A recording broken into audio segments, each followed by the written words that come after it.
This flick up sprinting technique incorporates explosive sprint and also the dink up with the ball, and it allows you to bypass an opponent's tackle as he approaches you, and you want to burst off up the pitch, whether it's up the center or on the wing. I'm about to break down this technique for you guys. Griezmann, 3 men around him, and somehow finds some space. Ronaldo, fantastic, opening the drive back. He's made himself the tiniest bit of space.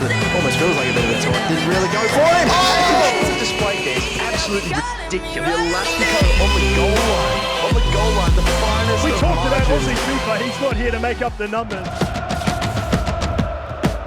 Not just sit technique, lads, you can literally burst off into the space in behind and basically bypass the tackle as the defender approaches you. And the way you do it, the way you perform it, you obviously need the explosive sprint technique, which is R2, and you need to be sprinting when doing this. And as you're doing so, tap down the R3 button. Now, we all know this is the dink technique, and I think most people know this because the R3 button was what we used to use to do crosses back in FIFA 19 when the back post flick up crosses used to work. My God, that was a nightmare. But basically, people would hold down the R3 button when not sprinting, and it would flick the ball up and they could cross the ball in. This is similar, but we're sprinting whilst we're doing this, and we're using it not to cross the ball in, but to actually burst past an opponent's tackle, because as he approaches you, we obviously know he's going in with his foot to try and get that ball off you. But if you can flick it up over it whilst maintaining momentum with the sprint, it's actually a very good technique of bypassing a tackle, lads. You can use this with pacey players, whether it's your striker or your winger, and especially in those situations where you're facing up with,